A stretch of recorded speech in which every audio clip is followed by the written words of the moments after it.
Well, hi everybody. Welcome back. Back here at the farm on the cabin today. And my main goal and agenda is cutting the grass. There's a lot of grass, all the fields here to cut. I've got two top fields up the top. There you can't really see much of it, but it's there. And side here.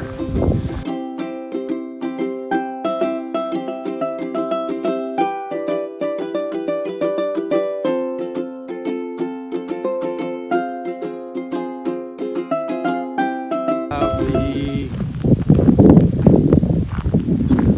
left bottom field to cut, and then the back side to cut here. So that's kind of what I'm up to for the most part today. I'm sorry that I haven't put out a video in quite some time. I'm not really good with this whole videoing and YouTube stuff and being consistent. I'm usually when I'm out here, I've got a list of things to do and I'm short on time. And I'll think about video and then I just too busy with other stuff and just don't have time to do it. So I'm sorry. Plan to do some more this summer. I'm off work for the summer, so hopefully we'll pick it up a bit for you. We've got about 660 subscribers, so setting a goal for the summer to get up to 1,000. So it's a big goal, but I think we can do it. If you're a subscriber, thank you already. If you're not, please think about subscribing, liking the videos, sharing the videos, commenting on the videos to help the algorithm. Not that I know anything about any of that, but everyone says it, so give us a hand and help us out. We would greatly appreciate it. So I hate cutting the grass out here, especially this time of year, because I don't know if you can see it, but the fields are just covered with wildflowers. So, you know, I call them little buttercups. They're all over the place. See the devil's paintbrush. They're all scattered throughout the fields. And I know this is kind of a haven for bees, so I kind of hate cutting the grass and I wait as long as I can. But if I don't, it gets out of control and it becomes very hard to manage. I've worked hard over the years to maintain the fields and to keep them from getting overgrown, which can happen really, really quickly. So anyways, it's pretty long. It's time to cut the grass. That's what I'm up to. So stay tuned and keep you updated what I'm doing around here. Some other things to share as well.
Not sure if I showed this part of the property before, but it's kind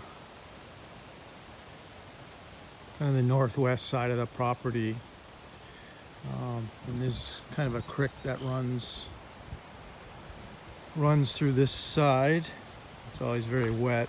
So a couple of summers ago, I actually built a bridge so that we can get across with the gator onto the west side of the property, or more access to the west side of the property. And we call that Maple Heights because some great maple trees over there. We've tapped a lot of maple trees over here, so it's given us more access to that side of or that part of the property, I suppose. And those maple trees always produce well because they're kind of high up. They get lots of sun, so it's a good spot. Anyways, this is what we call the Kissing Bridge. Now, Carrie's going to make a sign at some point, but we've called it Kissing Bridge. It's a little overgrown right now. I've got to get the trimmer out and trim some of this up. The creek kind of runs through there, long grass, really pretty this time of year. I think what we want to do is get a bunch of logs for up here, because in the spring it's still very wet, even down in here. So if we get logs and just add them here, it's going to give us more elevation with the gator, and again, make it a little easier to get onto the bridge. Sometimes it's really wet.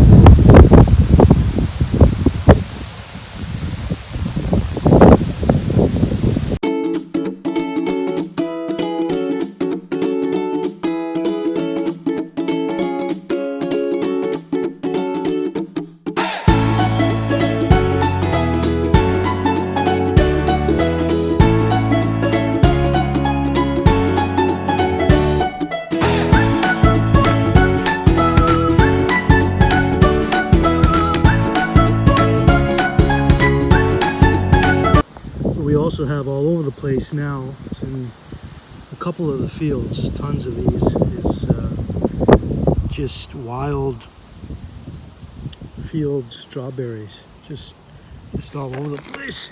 They're pretty small, but if you want to do some picking, you can get lots of them here.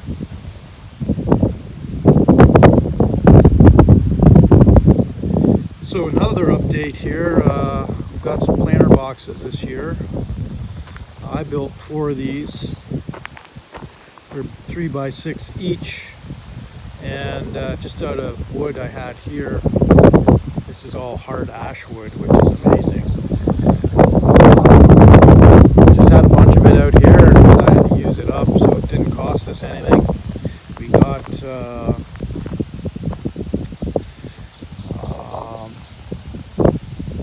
compost from the town of Gravenhurst, which they provide free from the town of Gravenhurst. You just got to pick it up. So brought several loads out here, got a bit of topsoil to top it off, and Carrie got them all planted. Here are tons of beans that she just threw in here from seeds. We'll see how those go. This one we've got a couple of ground cherry plants, some squash, that's a couple of cucumber that aren't doing well, tomato, these are all tomato here, different varieties, some cherry tomatoes, not sure which is which.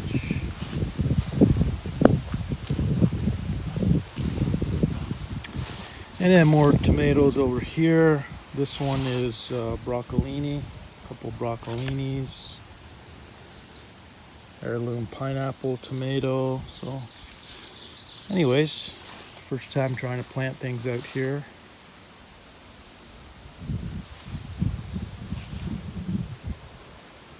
only problem is we don't live here, so I've been coming in after work days to get some of the watering done. I want to make sure they're well watered and spend the time doing this. So I want to make sure we keep the plants in good shape here.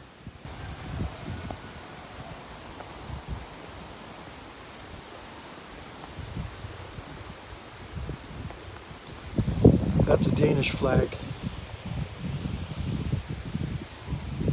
Right there. Can't hardly tell because it's wrapped around the pole. It's been really crazy windy the last couple of days. Today it's, I think it's as windy as yesterday. It was nuts yesterday. It's still fairly windy. But that's good because it's keeping the bugs away. The reason we have a Danish flag, Carrie's mom is from Denmark, immigrated to Canada, and we celebrate that. She's half Danish, and we like to celebrate that, so always have the Danish flag out here at the barn, along with the Canadian flag, of course. There's also a lot of bird action at the barn today. Some excitement. I found this little guy. Beautiful little nest, tiny little nest in the right field there. I almost ran over it with the John Deere lawn tractor, but I caught it quick enough and picked it up. I'm not sure what tree it came out of, but I'm always amazed at nature, the birds. This has got to be a tiny bird that made this. Just how a tiny little bird can make such a perfect little nest.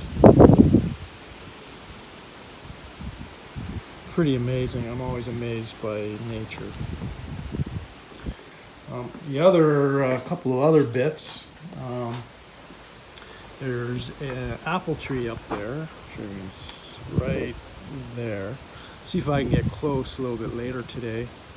But I was cutting that field, and there's a little nest in there. And Mom wasn't too happy that I was very close, and I kind of peeked in on the way by. I could see, not sure how many babies, but I could see at least one moving around in there, so I'm not sure if there's more, but some new babies up in the apple tree. And when I got here this morning, I came into the cabin.